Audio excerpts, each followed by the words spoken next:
नमस्कार प्यारे दोस्तों, आज अपन बात करेंगे सापेक्ष गति यानी रिलेटिव मोशन का। इससे पहले अपन ने एकविमीय गति को अच्छे से कंप्लीट कर लिया है और मैं उम्मीद करता हूं कि वो वीडियो अच्छे से आपने देखे होंगे। तो चलिए आज शुरू करते हैं सापेक्ष गति यानी रिलेटिव मोशन। तो इससे पहले अपन ने एकविमीय गति में किस किस के बारे में अध्ययन किया, तो उसमें एक था स्थिति सदिश, एक था वेग और एक था त्वरण। तो अपन यहाँ पे कह सकते हैं कण की स्थिति, वेग तथा त्वरण सापेक्ष राशियाँ हैं, यानी ये ऐसी राशियां हैं जो निर्देश तंत्र पर निर्भर करती है। तो अपने यहाँ पे कह सकते हैं कण की स्थिति, वेग तथा त्वरण सापेक्ष राशियां हैं क्योंकि यह निर्देश तंत्र के चयन पर निर्भर करती हैं।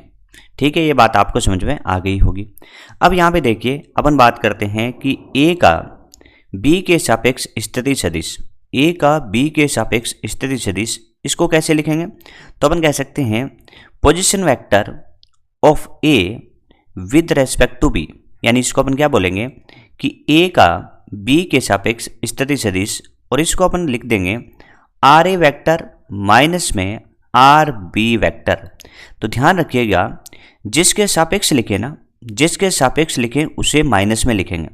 यानी रूल क्या कहता है, माइनस में उसको लिखें, माइनस में उसको लिखें जिसके सापेक्ष हो, जिसके सापेक्ष हो। ये बात आपको समझ में आ गई होगी कि माइनस में किसको लिखना है, जिसके सापेक्ष हो, यानी बी के सापेक्ष है तो बी को माइनस में लिखेंगे। तो चलिए ये तो होगी स्थिति सदिश की बात। अब बात करते हैं ए का बी के सापेक्ष वेग।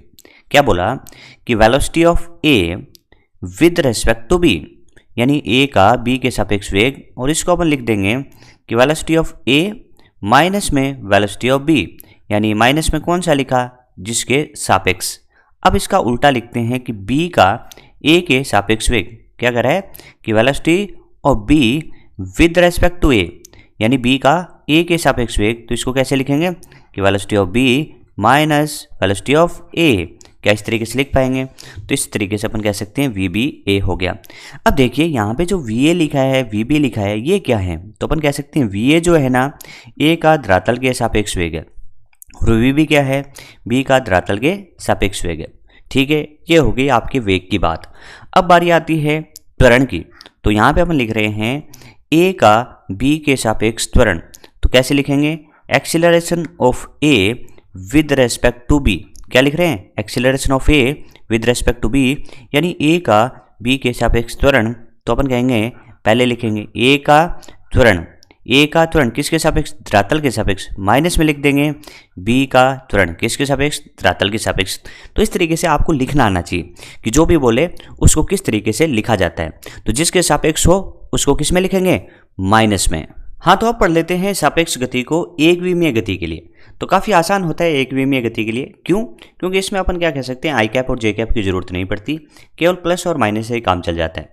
जैसे अपन कहेंगे दिशा की बात करें, तो यदि दिशा इस तरफ लेनी हो तो उस दिशा को अपन पॉजिटिव लेते हैं, यदि इसके विपरीत दिशा में अपने को जाना हो तो इसको अपन क्या लेंगे, नेगेटिव लेंगे। इसी तरीके से अध्ययन करना हो ऊर्ध्वाधर दिशा का तो इसको अपन पॉजिटिव ले लेंगे ऊर्ध्वाधर ऊपर को, और इसको अपन ऊर्ध्वाधर नीचे वाले को नेगेटिव ले लेंगे। तो यहाँ पे अपन प्लस और माइनस से काम चला देंगे। तो उन्हीं केस को अपन दोबारा पढ़ते हैं। कैसे?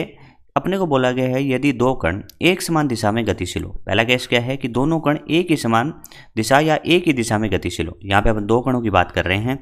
पहला कण ए है जो कि जा रहा है इस दिशा में, किस वेग से, v1 से। एक दूसरा कण है जो है b, वो भी जा रहा है इसी दिशा में v2 से। अब आपको क्या पूछा है? अब पूछा है कि a का b के सापेक्ष वेग। क्या बोला? a का b के सापेक्ष वेग।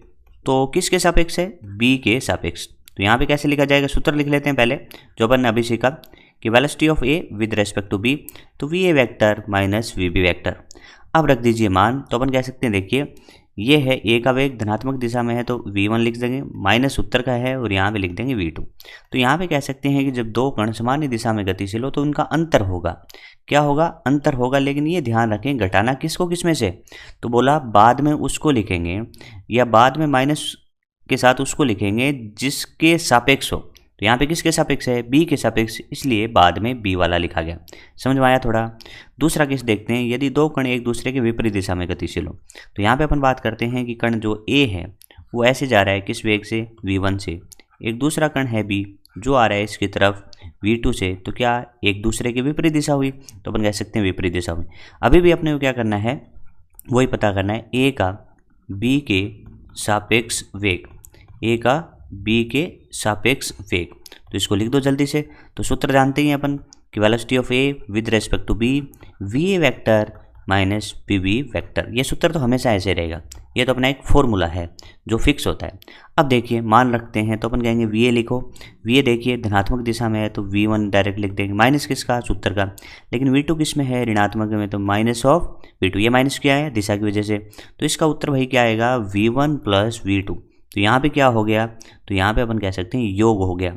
तो सिंपल सी बात है कि भाई जब अपन एक समान दिशा में गतिशील हों तो अंतर कितना आएगा, बोला किसको किस में से घटाएंगे, तो बाद में उसको लिखेंगे जिसके सापेक्ष पता करना हो। लेकिन एक दूसरे के विपरीत आए और अपने को सापेक्ष वेग निकालना हो तो अपन उनको जोड़ देंगे, और जोड़ में ऐसी कोई दिक्कत आने वाली है नहीं कि किसको किस में से जोड़ें या फिर घटाएं, ठीक है ना, क्योंकि विपरीत आएंगे तो जुड़ जाएंगे। तो v1 प्लस v2। तो चलिए अब सीख लेते हैं सापेक्ष गति का कॉन्सेप्ट। देखिए फॉर्मूलों से तो अपन ने सीख लिया, लेकिन कोई अच्छे क्वेश्चंस होंगे उनके अंदर ये अपन कॉन्सेप्ट अपना लेंगे। तो कॉन्सेप्ट क्या है, कह रहे हैं कि जिस कण को विराम में माने, यानी आप जिस कण को विराम में मान रहे हैं उस कण की सभी राशियां दूसरे कण को विपरीत या उल्टा करके प्रदान करेंगे।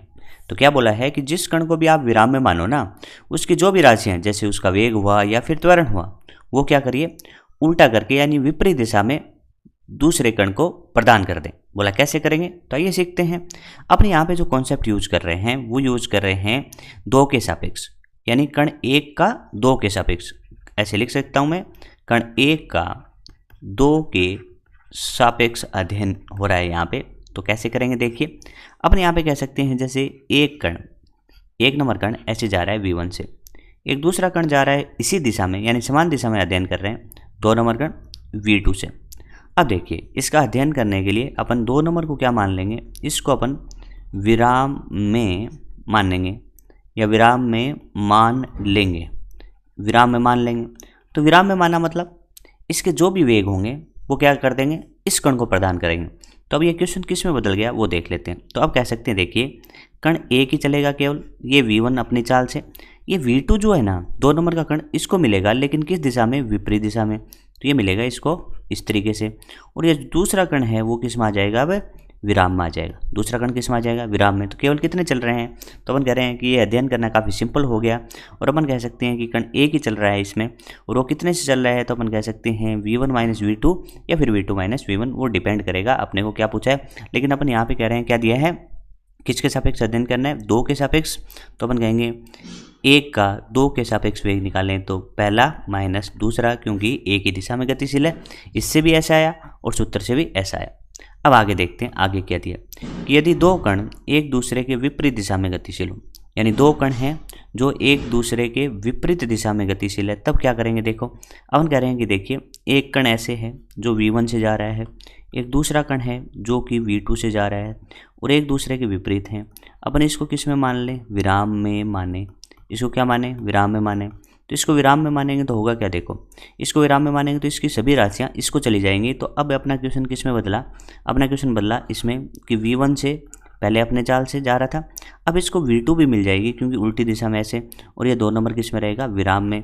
तो अब बताइए अपन अध्ययन किसका कर रहे हैं, 1 का, किसके सापेक्ष 2 का, तो उसका क्या होगा v1 प्लस v2। चाहे फॉर्मूलों से पढ़ो चाहे इस कॉन्सेप्ट से पढ़ो, बात तो क्या है, सेम है। आगे अपन क्वेश्चन करेंगे तो और चीज़ें आपको समझा दी जाएंगी, न्यूमेरिकल में ये बहुत अच्छे से समझ में आपको आ जाएगा। तो चलिए आप देख लेते हैं कि सापेक्ष गति में गति की समीकरणें कैसे यूज करेंगे, क्योंकि अपन ने 1v में गति की समीकरणें अच्छे से देखी थी।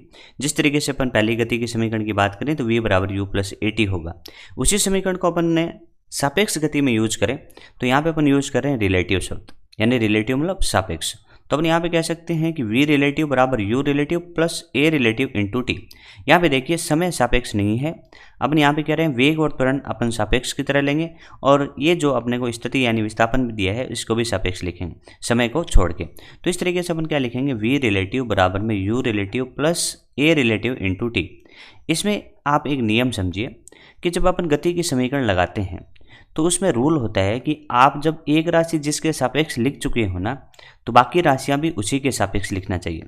जैसे कैसे, अपन कहें कि अपन किसी कण का अध्ययन कर रहे हैं लिफ्ट के सापेक्ष, किसी कण का अध्ययन कर रहे हैं लिफ्ट के सापेक्ष, तो अपन कह रहे हैं कि कण का वेग लिख रहे हैं किसके सापेक्ष, लिफ्ट के सापेक्ष। तो मैं इसको ऐसे लिख रहा हूँ, ठीक है। तो ये वेग जो अपन लिख रहे हैं वो किसका है, कण का, किसके सापेक्ष, लिफ्ट के सापेक्ष। तो अब आपको क्या करना पड़ेगा, जो सारे समीकरण है वो कण की वो किसके सापेक्ष लिखने वाले हैं आप, लिफ्ट के सापेक्ष। यानी आपको प्रारंभिक वेग भी लिफ्ट के सापेक्ष लिखना पड़ेगा। इसी तरीके से जो त्वरण है कण का वो भी आपको लिफ्ट के सापेक्ष ही लिखना पड़ेगा, ठीक है। इस तरीके से ये समीकरण लगेगी। पहले अपन ये समीकरण v बराबर u प्लस ए टी लगाते थे, तो वो किसके सापेक्ष थी, तो अपन कह सकते हैं सारे डेटा जो अपन लिखते थे, वेग, ये दोनों वेग, ये प्रारंभिक और ये अंतिम, और ये त्वरण, वो किसके सापेक्ष थे, तो आप कहोगे धरातल के सापेक्ष थे, धरातल के सापेक्ष थे। तो यहाँ पे एक बात आपको समझ में आ गई होंगी कि गति की समीकरणें होंगी तो वैसी की वैसी, लेकिन रूल क्या कहेगा कि जब एक इनमें से कोई भी डेटा आप जिसके सापेक्ष लिख चुके हैं, लिफ्ट के सापेक्ष लिख चुके हैं तो सारे डेटा लिफ्ट के सापेक्ष लिखिए, या फिर धरातल के सापेक्ष लिख चुके हैं तो सारे डेटा धरातल के सापेक्ष लिखिए। ये आप समझ गए तो गति की समीकरणें लगाना आपके लिए काफ़ी आसान हो जाएंगे। इसी तरीके से दूसरी समीकरण एस रिलेटिव बराबर में you relative into T plus half a relative into T का होल स्क्वायर, और थर्ड समीकरण जानते हैं वी स्क्वायर बराबर यू स्क्वायर प्लस 2as, जिसमें ये भी रिलेटिव हो जाएगा, ये भी रिलेटिव और ए भी रिलेटिव और एस भी रिलेटिव। इसी तरीके से अपन कह सकते हैं कि एस रिलेटिव जो अपन ने एस एवरेज की तरह पढ़ा था, यानी एवरेज के रूप में पढ़ा था एस, तो उसको अपन कह सकते हैं किस तरीके से लिख सकते हैं, U relative plus V relative बटा 2 इंटू टी।